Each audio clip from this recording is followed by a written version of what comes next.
Hello दोस्तों, welcome back to my channel. आज की वीडियो में हम एक ऐसे मर्डर मिस्ट्री को डिस्कस करने वाले हैं जो सिर्फ और सिर्फ मटन सूप की वजह से सॉल्व हो पाई।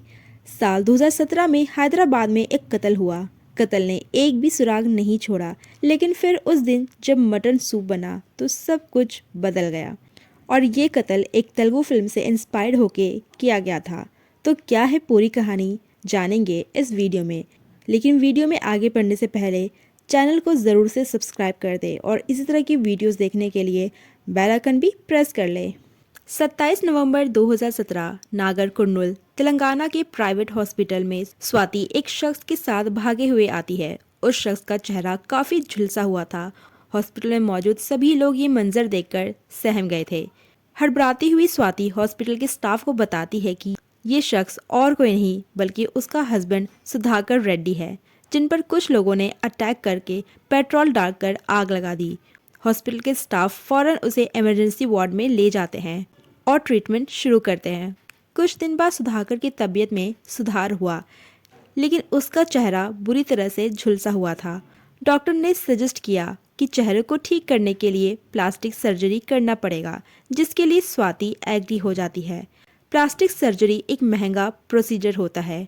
क्योंकि सुधाकर एक बिजनेसमैन था, इसलिए स्वाति के लिए इसे अफोर्ड करना आसान था। स्वाति ने फैमिली के सभी मेंबर्स को इसके बारे में बताया। ये सुनकर सुधाकर की माँ, उसका भाई सुरेंद्र और बाकी फैमिली मेंबर्स भागते हुए हॉस्पिटल पहुंचे। उन्होंने देखा कि उसका पूरा चेहरा पट्टियों से ढका हुआ है। वो बोलने की कोशिश तो कर रहा था, लेकिन उसका चेहरा इतना ज़्यादा जल चुका था कि इसका असर उसके गले में भी हुआ था, जिस वजह से वो ठीक से बोल नहीं पा रहा था। जैसे जैसे दिन बीतता सुधाकर की हेल्थ में सुधार हुआ, तो डॉक्टरों ने उसे लिक्विड डाइट लेने के लिए सजेस्ट किया और यहीं से कहानी में इंटरेस्टिंग मोड़ आना शुरू हुआ। सुधाकर को मटन सूप बहुत पसंद था, इसलिए उसकी माँ मटन सूप बनाकर हॉस्पिटल में लेकर आई। लेकिन हैरानी की बात तो ये थी कि सुधाकर ने उस सूप को पीने से साफ मना कर दिया। माँ ने काफ़ी जोर डाला, उसके भाई सुरेंद्र ने भी काफ़ी फोर्स किया, लेकिन वो किसी भी हाल में सूप पीने को तैयार नहीं था। जबकि ऐसी कंडीशन में रिकवरी के वक्त इंसान को अपनी फेवरेट चीज़ खाने का मन करता है। सुधाकर मटन सूप का इतना बड़ा शौकीन था कि ये बात सभी को पता थी, लेकिन इस बार उसका पीने का मन नहीं कर रहा था, जिस वजह से उसके भाई सुरेंद्र के दिमाग में एक शक आ गया।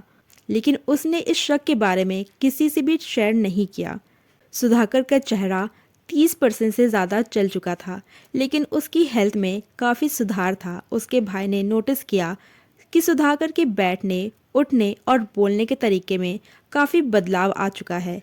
मानो चेहरे के साथ साथ उसकी पूरी पर्सनालिटी भी चेंज हो गई है। इन सारी बातों को गौर करने पर उसका शक इतना बढ़ गया कि वो बिना किसी को बोले सीधा पुलिस के पास चला गया और उन्होंने पूरा इंसिडेंट बताया कि कैसे उसके भाई पर हमला हुआ। फिर भी उसकी वाइफ स्वाति ने अभी तक कोई पुलिस कंप्लेंट नहीं दर्ज करवाई और ये भी बताया कि उसके भाई को मटन सूप कितना ज़्यादा पसंद था, लेकिन अब वो मटन सूप पीने से साफ मना कर रहा है। पुलिस के लिए ये सारी बातें सुनने और समझने के लिए काफ़ी ज़्यादा अजीब थी। उन्हें समझ नहीं आ रहा था कि आखिर वो इस पे कैसे रिएक्ट करे। साथ ही आखिर सुरेंद्र कहना क्या चाहता है, क्योंकि कुछ भी खाने पीने से मना कर देना कोई क्राइम नहीं होता। तभी सुरेंद्र अपने दिल में बैठे उस शक को जाहिर करता है, जिसे सुनकर पुलिस भी हैरान हो जाती है। जिसके बाद सुरेंद्र कहता है कि उसे शक है कि जो आदमी हॉस्पिटल में एडमिट है वो उसका भाई सुधाकर नहीं बल्कि कोई और है, और ये पुलिस के पास आया सबसे अजीब केस होता है और इसीलिए पुलिस इस केस के लिए एक स्पेशल टीम असाइन करती है और पता करने की कोशिश करती है कि आखिर वो आदमी सुधाकर है या फिर नहीं।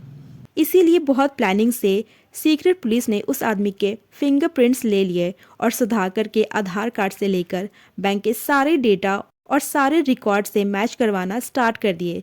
और कुछ दिन के बाद रिजल्ट आए, जिससे ये पता चला कि ये दोनों फिंगरप्रिंट्स अलग अलग इंसान के हैं, जिससे ये साफ क्लियर हो चुका था कि जिस इंसान को वो इतने दिनों से अपना भाई मान रहा था, उसका ध्यान रख रहा था, वो असल में कोई और था, उसका भाई नहीं।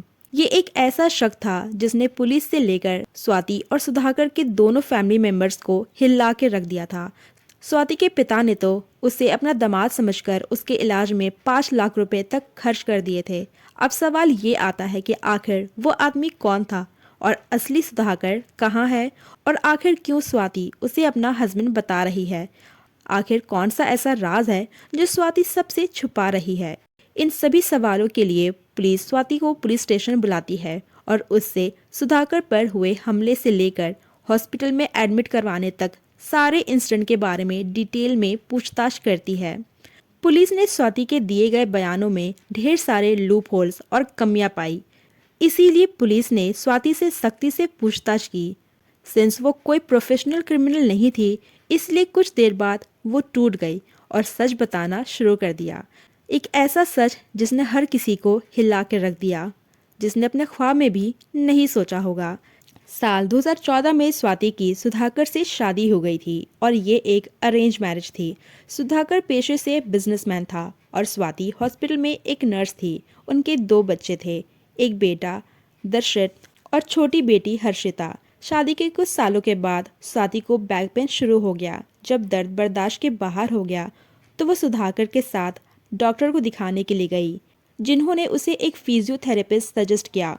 उस फिजियोथेरेपिस्ट का नाम राजेश था। शुरुआत के दिनों में तो स्वाति सुधाकर के साथ ही उसके पास जाया करती थी, लेकिन बिजी शेड्यूल होने की वजह से वो उस फिजियोथेरेपिस्ट के पास अकेले ही जाना शुरू कर देती है।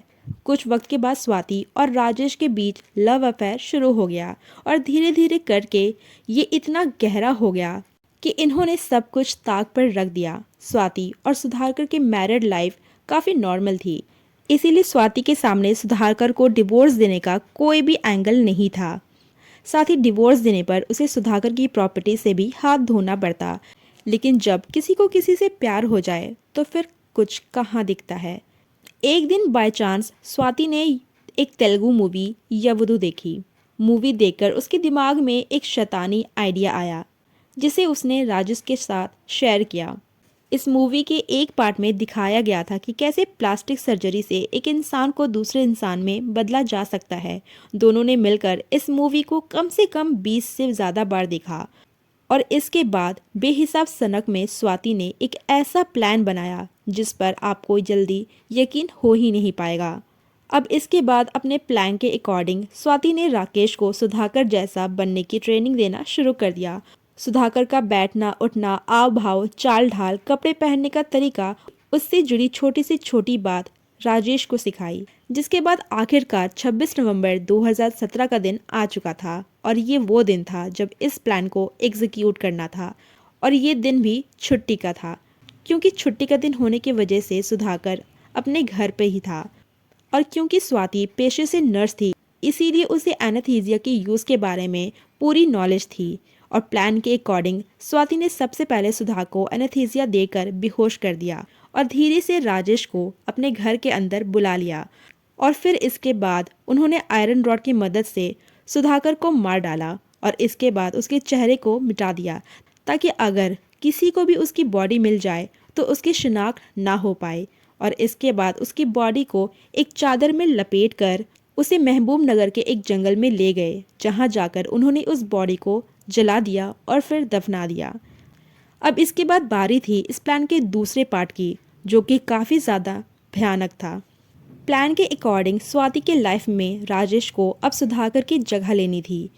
और प्लान के अकॉर्डिंग में ये तभी हो सकता था जब राजेश का चेहरा प्लास्टिक सर्जरी से सुधाकर जैसा बदल दिया जाए। और प्लास्टिक सर्जरी तभी हो सकती है जब एक्सीडेंट से किसी का चेहरा खराब हो जाए या फिर जल जाए। और इसीलिए स्वाति ने राजेश को कन्विंस किया कि वो उसके चेहरे को सिर्फ थोड़ा सा जलाएगी, जिसके बाद उसकी प्लास्टिक सर्जरी होगी और फिर उसका चेहरा बदल दिया जाएगा। और इसके बाद वो दोनों हमेशा खुशी खुशी साथ रह पाएंगे।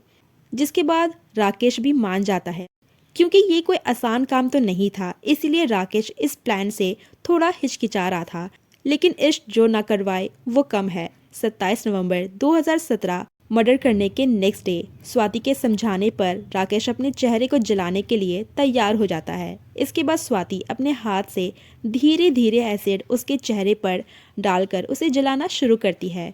ताज्जुब की बात तो ये थी कि कभी इस चेहरे से उसे प्यार हुआ था और आज एसिड की मदद से वो उसी चेहरे को जला रही थी। उसकी चीखें तेज हो रही थी। स्वाति इसके बाद तड़पते हुए राजेश को फौरन हॉस्पिटल लेके पहुंचती है, जहां उसको सुधाकर बताकर एडमिट करवाया जाता है। और जिस बेवकूफ़ी से दोनों पकड़े गए थे वो रीज़न भी बहुत ही अलग था। जैसे कि आपको पता है कि कैसे मटन सूप ना पीने की वजह से सुधाकर के भाई को शक हुआ और उसके बाद कैसे स्वाति और राकेश पकड़े गए। अगर राकेश वो सूप पी लेता तो शायद इतनी जल्दी ये दोनों पकड़े ना जाते।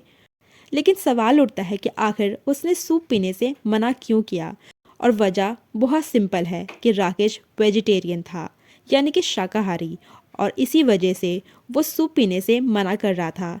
स्वाति ने पहले से ही राजेश को सुधाकर के चाल ढाल, उठने बैठने का तरीका, खाने पीने के आदत के बारे में सब कुछ बता दिया था, क्योंकि प्लानिंग बहुत ही डिटेल में हुई थी। इसके बाद भी राकेश अपनी एक आदत की वजह से फंस गया। मतलब बंदे ने अपने चेहरे पर एसिड डलवाने की तो हिम्मत कर ली, लेकिन मटन सूप पीने की हिम्मत वो नहीं कर पाया और इसके बाद दोनों को अरेस्ट कर लिया गया। और ये एक ऐसा केस था जिसमें अलग लेवल का पागलपन देखने को मिला।